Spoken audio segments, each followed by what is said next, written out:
Bonsoir à tous. Le saviez-vous, le pays a voté l'année dernière l'adoption d'une loi sur les signes de qualité. Dans quelques mois, le label poulet fermier élevé en plein air, certifié authentique comme on peut le voir sur cette image, devrait apparaître sur nos étals dans quelques mois.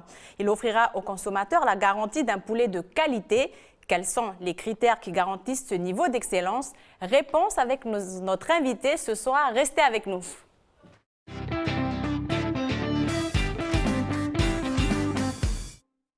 Bonsoir à tous et bienvenue sur Calédonia pour une nouvelle soirée d'information. Ce soir, nous recevons Laurent Bastin, directeur technique du GIE, Groupement d'intérêt économique Mérou de Poindimié. Mérou qui veut dire oiseau, c'est ça Laurent? Oui, en paichi, oui. Laurent, bonsoir et bonsoir, bienvenue Aurélie. Parmi nous. Bonsoir. Alors Stéphanie aussi nous accompagne pour cette émission spéciale poulet. Bonsoir Stéphanie, comment vas-tu ce soir? Bonsoir à vous deux, je vais très bien, merci. Alors Jamie nous dit à la régie, bonsoir poulette. Bonsoir poulet. Alors ce soir, ensemble, nous parlerons de la filière avicole, vous l'avez compris, et du label poulet fermier. Un poulet élevé en plein air et qui est certifié authentique. Alors un label Stéphanie? Oui, effectivement, un label qui a été validé par le gouvernement du pays et qui offrira dans quelques mois la garantie d'un poulet de qualité aux consommateurs. Alors Laurent, vous êtes lancé dans cette aventure du label de poulet. Alors pour vous, l'aventure GIE, on va y arriver, Mérou a démarré en 2004. Soutenu par la province Nord, le GIE a alors lancé la filière avicole sur Poindimié et Touault et vous vous êtes développé depuis ces dernières années. Alors aujourd'hui, le GIE connaît aussi des difficultés financières dues aux coupes budgétaires de la province Nord. Est-ce que cela pourrait signifier la fin de la filière avicole sur la côte Est? Effectivement, on est inquiet. Dans quelques jours, là, on doit faire une assemblée générale avec le commissaire aux comptes et puis éventuellement des élus s'ils veulent bien venir à notre invitation pour discuter des problèmes. Nous-mêmes, on est prêt à faire des efforts avec les salariés puisque c'est une charge importante pour le GIE. Mais sans l'appui de la province, c'est vrai que ça va être compliqué de continuer cette aventure, quoi. On reste confiant? Oui. Bon.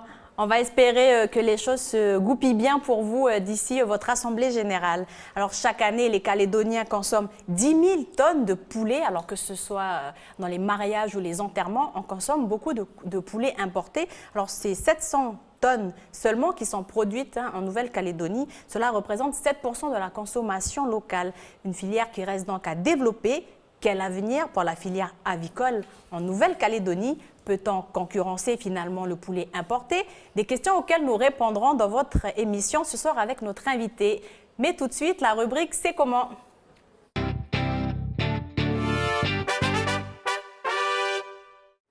Au pays, la filière avicole représente la deuxième filière agricole par son poids économique. Elle s'appuie notamment sur 3 secteurs de production, le poulet de chair ou poulet fermier, l'œuf de consommation ou la volaille de basse-cour. Laurent, dans quel secteur de production se situe finalement le GIE? Alors nous, c'est vraiment un poulet de chair fermier, donc avec un élevage en plein air, donc on en parlera peut-être un peu après, mais voilà, c'est depuis le début comme ça qu'on produit nos poulets, quoi. Donc vous faites que du produit du poulet fermier, vous, au GIE?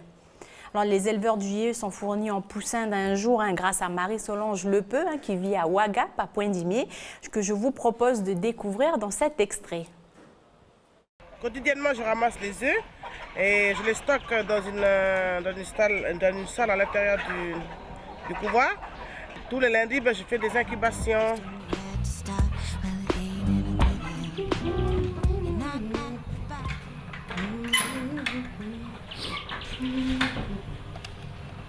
Pas beaucoup d'œufs.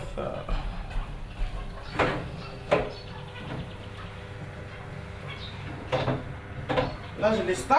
Et puis, toute cette semaine, puis lundi prochain, je vais incuber pour une autre sortie, prochaine sortie. Ça, au début, on a commencé avec ça, parce qu'on a commencé avec des quantités. Ensuite, on s'est agrandi, puis on a investi dans ça. Le GIE a investi dans le gros éclosoir, capacité de 1200 poussins. Alors Laurent, Marie-Solange qu'on connaît tous bien et qu'on appelle en passant Maman Poule à Poindimié, elle va comment? Comment vont ses poussins? Écoute, elle a eu quelques soucis l'année dernière, puisqu'en fait, donc des reproducteurs. Hein. Les reproducteurs, ceux qui créent les poussins, là, sont importés de métropole. On a eu malheureusement des pertes au Japon, la température qui est descendue au niveau du transport, puisqu'ils arrivent vraiment petits, hein, les reproducteurs, ils arrivent en poussin d'un jour. Et puis, donc, on a commandé un deuxième lot de poussins. Et ce deuxième lot s'est fait en partie manger par des chiens. Qui est un des dangers pour qui est un des dangers, qui voilà, élèvent des poulets. on a beaucoup de chiens sur la côte Est et des chiens errants. Et donc là, il y a des chiens qui sont venus donc, attaquer le couvoir. Et du coup, on a essayé de faire un lot de reproducteurs avec nos propres descendants. Et ça n'a pas tout à fait les résultats escomptés, hein, forcément, puisque là, on va chercher de la génétique et c'est compliqué, quoi. D'ailleurs, en parlant de résultats, quand on parle d'œufs et de poulets de bonne qualité, on pense notamment aux reproducteurs. Vous l'avez dit, vous les récupérez, vous les cherchez en France. Comment se passe cette sélection ? En fait, en France, je ne sais pas exactement, mais en tout cas, c'est des souches qui sont croisées depuis très très longtemps en France pour donner ce qu'on appelle des souches à croissance lente, avec une chair de qualité qui donnera une chair de qualité. C'est-à-dire que nous, c'est un élevage au minimum de 84 jours, alors qu'un poulet standard, c'est à peu près 60 jours, voire moins pour le poulet congelé qu'on retrouve sur nos étals. Donc voilà, tout ça fait que ça permet aussi une certaine rusticité, puisque là, les animaux, après, sont élevés en plein air, donc il faut qu'ils soient assez rustiques. Et donc, ça fait partie de cette sélection en métropole. Et donc, on achète cette sélection et aussi la qualité de la couleur de la chair. Parce que nous, on est, disons, plutôt de goût latin, c'est-à-dire qu'on aime bien la chair jaune, alors que les anglo-saxons vont plutôt prendre des poulets à chair blanche. Donc c'est vraiment important finalement de sélectionner les bons reproducteurs dès le départ. Absolument, oui. Oui, Stéphanie ? Oui, alors en Nouvelle-Calédonie, il faut savoir que la viande de poulet provient à 80% d'élevage de poulets de chair. Le reste est issu de l'abattage des poules pondeuses réformées. Et justement, Laurent, combien d'éleveurs comptez-vous dans le GIE ? Alors aujourd'hui, il y a 25 éleveurs, donc ça fluctue, il y en a qui arrêtent, il y en a qui démarrent. Mais là, aujourd'hui, en comptant Marie-Solange, hein, puisqu'elle fait partie aussi du GIE, donc voilà, il y a 25 éleveurs qui sont situés entre donc, le sud de Pointe-Nimier, au Méteux, jusqu'à Vieux-Tours. Et là, Marie-Solange, elle fournit tous ses producteurs en poussins. Aujourd'hui, c'est elle qui alimente le GIE, en fait. Oui. Alors après, des fois, ça nous arrive quand on a un trou, s'il y a eu un souci à l'incubation, on travaille aussi en collaboration avec le couvoir de Jean-Christophe Nussbaum, le couvoir de Coé, qui nous a toujours dépanné quand on avait des soucis et qui a aussi des poulets de chair à croissance lente. Alors, est-ce qu'il faut adhérer au GIE pour pouvoir produire du poulet fermier sur la côte Est ?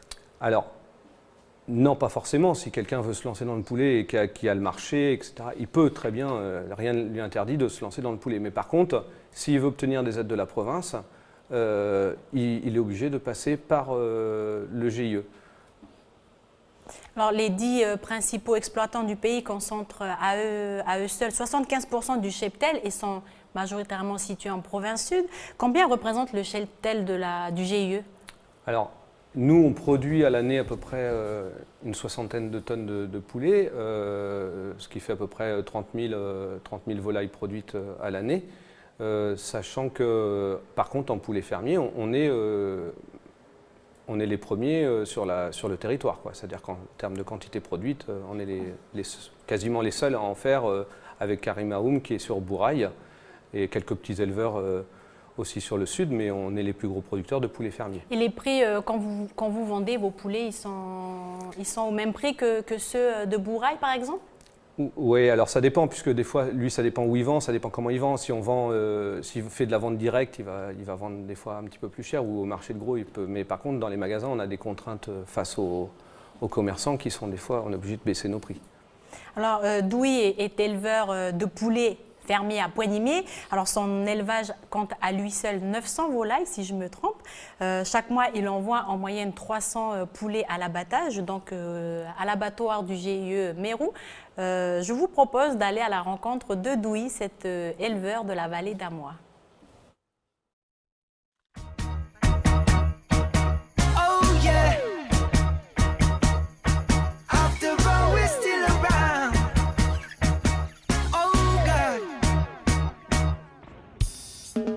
It's a tough rocky road we are trotting on today, Lord.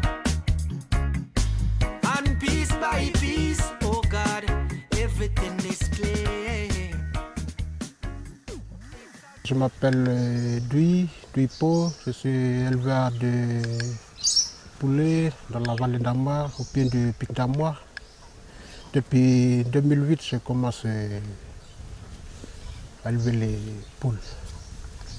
Là, il y a 2 âges.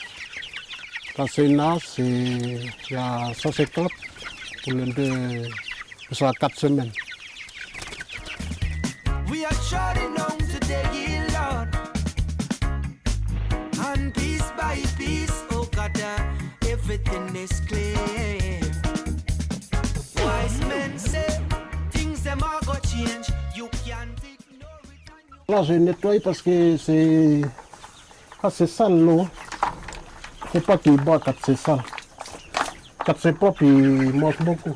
Et quand c'est sale, ils n'arrivent pas à manger beaucoup. Il faut que tout soit propre. Il faut vérifier tous les. Quand c'est propre.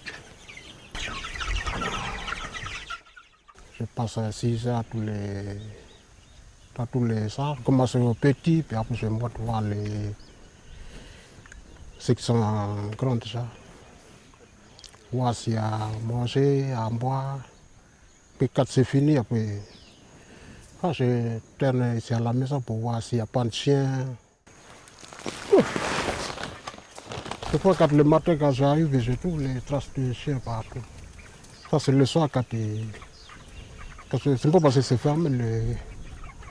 Des fois, il gratte, mais il ne réussit pas. Là, le matin, quand je monte, là, je ouvre. Et là, je mets un petit crochet pour tenir la porte. Comme ça, elles peuvent sortir. Là, il peut sortir et puis fait que il se promène. So when time come, take your stance and play your part. I saw it build, I saw it come. One day the Je travaille avec GIMR. Je travaille avec eux parce qu'ils aident à fournir des aliments, tout ça, les matériels pour les sages. Et aussi pour ceux qui s'occupent pour l'abattage. J'emmène des poussins. Pour ça, je travaille avec GIMR. J'aime bien le travail. J'aime bien aussi parce qu'ils nettoient partout. Et là, ils mangent l'herbe. Là, ils se débrouillent. Là, ils vivent en plein air. It's a tough rocky road. We are trotting down today, Lord. Ça, c'est tout le mois que je envoie pour l'abattage. C'est tout le mois, il y a 300 poulets qui vont à l'abattage. Je fais du taro, des bananes, comme les gaps pour amener des cachots pour les tarots. C'est la saison de taro. Et les bananes aussi. Je vis avec pas que des poulets seulement. And piece by piece, oh God, everything is clear. It's a tough rocky road. Laurent, on le voit, il s'affaire à ouvrir ses petites portes, à les refermer. Les chiens, c'est vraiment le premier prédateur de ces poulets finalement. Oui, c'est vrai que ça fait beaucoup de dégâts. Également les rats, donc on empoisonne avant que les poulets soient installés. Et puis malheureusement, de temps en temps, on a du vol aussi. Donc, oui, je sais c'est que vrai Marie-Solange, elle en a subi pas mal du côté de Ouaga. Même certains producteurs. Donc c'est vrai que c'est un peu, ça c'est le côté un peu stressant pour les éleveurs, puisque on voit Douy là, il s'éclate dans son travail, quoi. Il aime bien ce qu'il fait. Il a l'âme d'un éleveur, donc. Il a voilà. l'âme d'un fermier. Oui, d'un paysan. D'un paysan, on se disait ça Voilà. hier, effectivement. Voilà. Et donc c'est important pour moi des gens qui puissent être maintenus comme ça chez eux, dans leur environnement, et de ne pas être obligés d'aller travailler soit sur mine, soit à Nouméa. Donc ça permet de maintenir des gens sur leur terre. Et également, ils sont, je les trouve bien dans leur peau chez eux, quoi. Et ce label va pouvoir bien les installer chez eux, bien les installer dans leur activité. Alors, déjà, Ils produisent depuis le départ comme ça. C'est-à-dire que c'était un choix. Nous, on avait décidé après que en fait, c'est leur travail qui va être reconnu, enfin, je dirais. Et ça fait des années qu'ils travaillent comme ça. Donc, le fait qu'il y ait un label, ils vont pouvoir... nous, déjà, on va pouvoir vendre le produit de façon différente, communiquer de façon différente. La concurrence, qui ne fait pas du poulet fermier, ne pourra pas utiliser certains termes. Voilà, le poulet fermier, élevé en plein air, 84 jours d'élevage, voilà, tout ça, c'est des choses qui appartiennent au label et qui va être défendu. On en reviendra, on développera tout ça un peu plus tard. Je voulais revenir sur les objectifs du GIE, parce qu'on l'a vu dans ce reportage, Douy vit pas seulement de son élevage, il vend aussi ses tarots, ses maniocs, ses bananes. Il a diversifié son activité. Est-ce que c'était l'objectif du départ du GIE de pouvoir développer tout en laissant les gens rester chez eux et développer des activités sur leur terre? Clairement, c'est dans le cadre de la diversification agricole. On ne fait pas qu'une seule activité chez soi. On fait, voilà, comme l'a dit Douy, il vend des tarots, des bananes, il fait aussi de la culture vivrière. Mais à côté de ça, il fait aussi du poulet qui lui apporte donc, un petit revenu complémentaire à sa vie de tous les jours, quoi. Stéphanie, elle avait une petite question justement par rapport à cette activité. Laurent y a répondu en fait. On peut pas, en fait, là on voit bien que on peut pas vraiment vivre que de cette activité-là. C'est pour ça qu'il fait d'autres, voilà, il vend un peu ses légumes et tout. Tout à fait, oui. Maintenant, c'est compliqué de vivre que d'une seule production. Là, en fait, c'est pareil. On pourrait, chez certains éleveurs, on pourrait mettre beaucoup plus de poulets, mais on a décidé au sein du GIE de pas répartir, de répartir justement cette richesse, ce travail sur plusieurs producteurs. Alors, la Chambre d'agriculture a mis en place un cahier des charges pour la certification de ces éleveurs. Est-ce que vous avez été consulté pour préparer ce cahier des charges? Oui, alors déjà un très grand merci à Pauline Baudouin de la Chambre d'agriculture qui nous a vraiment bien aidés puisque elle a été à l'initiative avec la Chambre d'agriculture donc de cette démarche. Donc au départ, on a monté un syndicat au niveau du territoire, donc le syndicat de la qualité avicole, pour justement après, dont on fait partie, le président du GIE, Jean-Éloi Gonetia, est aujourd'hui président de ce syndicat. Donc on a monté tout ça pour après faire une demande au gouvernement de labellisation de toute la production territoriale de poulets fermiers, donc de qualité pas supérieure, malheureusement, mais de voilà. qualité. Mais de qualité, oui. Voilà. Alors Stéphanie a fait des petites recherches pour nous, sur le label et sur plein d'autres choses aussi. Stéphanie? Oui, alors en fait, Laurent, on l'a dit, le gouvernement a décidé de mettre en place le label poulet fermier pour garantir un poulet fermier élevé en plein air, comme vous voulez le voir dans cet extrait. Donc je vous propose qu'on regarde le petit extrait. Qu'on revoit cet extrait. Qu'on revoit, oui, reportage, effectivement. Il arrive. Il prend son temps. Ces petites poules dehors. Là, le matin, quand je monte, là, je ouvre. Et là, je mets un petit crochet pour tenir la porte. Comme ça, elles peuvent sortir. Là, il peut sortir, puis fait que il se promène. So when time come, take your stance and play your part. I saw it will, I saw it come. Alors en fait, cela est porté par le syndicat, comme vous l'avez dit Laurent, de la qualité avicole, avec l'aide des différents partenaires institutionnels dans la Chambre d'agriculture. Donc les poulets certifiés se verront apposer le logo, que l'on va le voir, donc certifié authentique avec la mention poulet fermier élevé en plein air, qu'on a vu au début de l'émission. C'est ce label-là, c'est ce logo-là qu'on verra sur les poulets, c'est ça, C'est ça, tout à fait. Et donc ce signe de qualité garantit aux consommateurs donc, que le poulet passe une grande partie de sa vie en extérieur, comme on l'a vu précédemment. Alors pourquoi c'est important de mettre en place ce gage de qualité, Laurent? Eh bien, parce qu'on estime que ce produit doit être défendu. Voilà, par rapport à ce que je vous disais tout à l'heure sur le fait de la concurrence qui travaille en poulet standard. Et il y avait des fois un peu de confusion sur le territoire et puis les gens ne savaient pas trop ce qu'ils achetaient par rapport à l'étiquetage. Là aujourd'hui, ça sera défendu et entre autres, bon alors déjà c'est une garantie pour le consommateur. d'acheter quand il y aura ce logo certifié authentique d'imposer sur le produit. Mais également, nous, on aura tout un contrôle de toute la filière. C'est-à-dire que ça va partir du couvoir, des éleveurs, jusqu'à l'abattage. Oui, tous les opérateurs seront certifiés. Voire même le provendier, qui lui aussi a décidé de jouer le jeu, puisqu'on a un aliment qui est basé à 100% de produits végétaux avec 75% de céréales. Et ça va être vérifié également par l'AFNOR. Alors, Laurent, on l'a dit, la vie en extérieur est un des critères importants de ce label. Quels sont les autres critères? Alors, le choix des souches, donc, comme on en a parlé au départ, au couvoir, donc des souches qu'on appelle à croissance lente, donc avec une chair de qualité.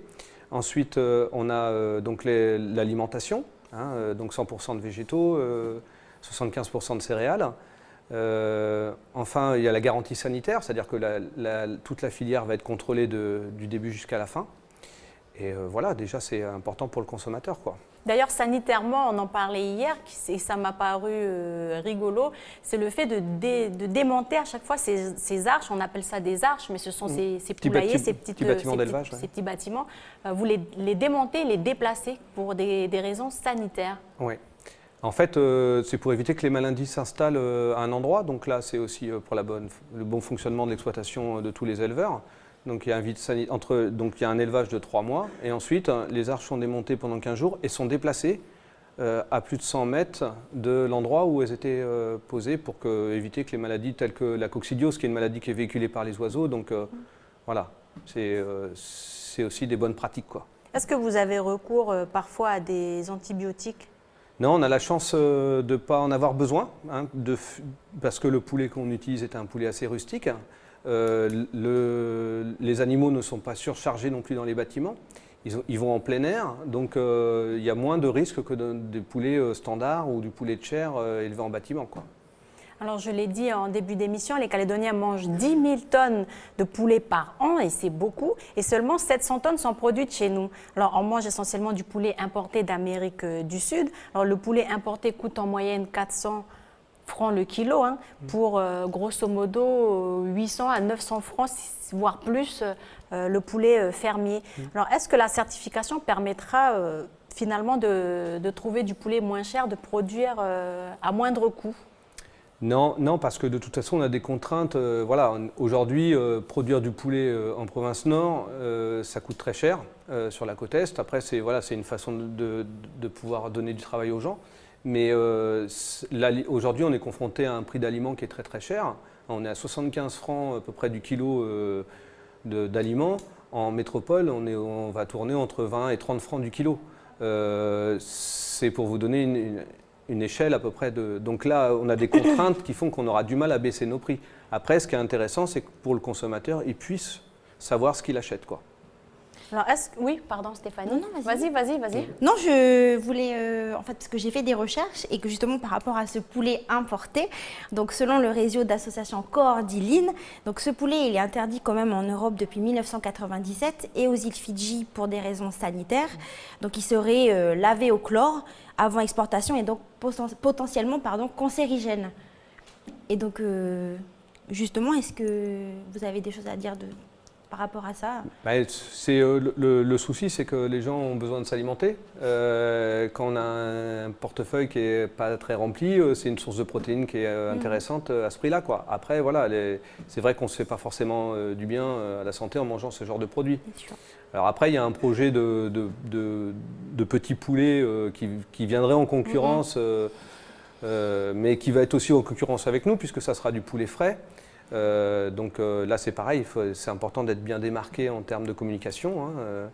Donc voilà, après, mais ça sera un poulet qui sortira aux alentours de 800 francs le kilo, ça ne sera pas 400 francs le kilo, quoi. Donc, ça restera... pour des petits portefeuilles, ouais, ça sera compliqué, quoi. Ça restera assez cher. Est-ce que ouais. finalement, la filière avicole et l'ensemble des éleveurs qui y participent s'attellent à développer quelque chose de plus abordable ou Imagine une stratégie beaucoup plus, je ne sais pas, alors, je ne suis pas dans les institutions. Nous, on a clairement choisi le fait de produire du poulet fermier. C'était un gage de qualité pour pouvoir se démarquer par rapport à la concurrence. Et aussi, j'estime que pour les producteurs, c'est plus valorisant de produire un bon produit qu'un produit élevé en bâtiment. Voilà, il y a un rapport à la nature qui est quand même plus chouette, même si la finalité, ça reste de l'emmener à l'abattoir et de le manger. Mais voilà, c'est quand même... Vous êtes en concurrence entre vous en Nouvelle-Calédonie. Est-ce que les éleveurs Alors, s'arrachent les marchés? C'est vrai que le marché est petit, donc ça fluctue. Si un éleveur s'installe en province sud, on va tout de suite le sentir au niveau commercial. Mais aujourd'hui, la demande est importante quand même en termes de poulets fermiers. On n'a pas, je vous parle aujourd'hui, là, on n'a pas de mal à vendre nos produits. Voilà, on espère que ça Il y a une continue. réelle demande finalement. Il y a une réelle demande, ouais. Malgré le fait que le poulet soit cher, il y a une demande qui est Absolument. réelle. Ouais. Il y a des gens qui préfèrent moins manger de poulet, peut-être moins souvent, mais par contre préfèrent manger du bon poulet, Voilà, mais pas exactement. souvent, mais Ouais. du bon poulet. Ouais. D'ailleurs, Stéphanie, en parlant de qualité, tu nous as trouvé des petites choses intéressantes sur Internet. Oui, alors en fait, Laurent en parlait déjà, donc vous allez le voir avec cette petite vidéo qui va apparaître. Donc en fait, c'est des poulets qui sont élevés en batterie, donc voilà, c'est dans des conditions déplorables. Donc les animaux, ils sont entassés comme vous allez le voir, ce qui est propice donc aux germes et donc forcément aux maladies. Et donc là, les éleveurs, ils vont avoir recours aux antibiotiques, mais une surdose d'antibiotiques, et après, ça a des conséquences sur le consommateur, avec des maladies. Je sais que, d'après dans mes recherches, aux États-Unis, en Amérique, il y a 3 millions d'Américains qui tombent malades justement à cause de la consommation de volailles qui sont justement où on abuse des antibiotiques, et il y en a 23 000 qui meurent chaque année. C'est quand même, c'est quand même important. Ouais. Laurent, ce genre d'élevage Voilà, ce que je pourrait disais, se développer en Nouvelle-Calédonie? Je ne sais pas. Je ne sais pas, je ne peux pas répondre à ça. On n'en est pas là, rassurez-nous. Je ne sais pas, j'espère pas. Pas chez vous en tout cas. Non, pas chez nous, non. Oui, là, ils ne sont pas du tout chouchoutés en fait. Ils sont Alors, traités.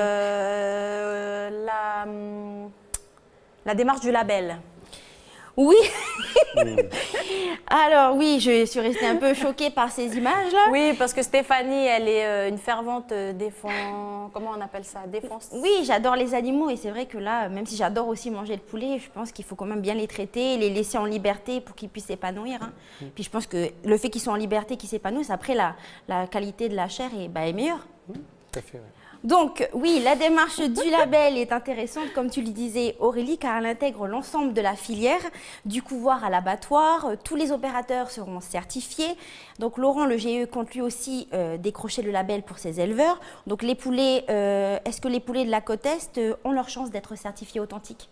Ah oui, il n'y a pas de raison. Après, voilà, Il n'y a pas de doute. Il n'y a pas de doute. Il n'y a pas de doute. Non, après, voilà, on en parle encore aujourd'hui avec les éleveurs. Ils travaillent comme ça depuis des années. Il y a des fois quelques petites choses à améliorer. Même au sein de l'abattoir, nous, on a amélioré encore sur la traçabilité. Mais non, on est tout à fait confiant. Là, je pense que tu vas me poser la question, mais on doit commencer les contrôles. Oui, effectivement. Vincent Talbot de l'AFNOR va venir contrôler les élevages, l'abattoir et le couvoir à partir du mois de juin. Là, le 11, 12 et 13 juin, on a rendez-vous pour contrôler déjà la moitié des éleveurs, le couvoir et l'abattoir. Et comment Sur ça 3 va se jours. passer concrètement? Concrètement, le contrôleur passe dans tous les élevages et dans tous les endroits et vérifie par rapport au cahier des charges si on respecte bien ce qui était inscrit sur le cahier des charges, quoi.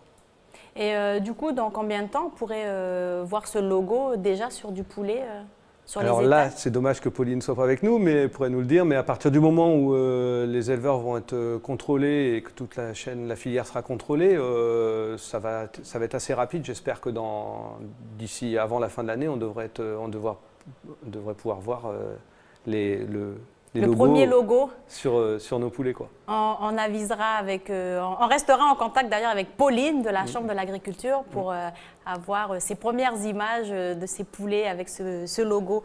Laurent, j'espère que les poulets du Nord décrocheront ce fameux César et qu'ils pourront se vendre beaucoup plus facilement et beaucoup plus. J'espère. Et voilà, on va se dire au revoir. Notre émission touche à sa fin. On va regarder une dernière petite vidéo, Stéphanie, une publicité sympa que tu nous as trouvée. Oui, donc en fait, c'est un spot publicitaire qui est sorti en 2014 et qui justement met en avant la qualité des poulets fermiers de Loué en Sarthe. Bon, c'est une petite publicité sympathique, hein.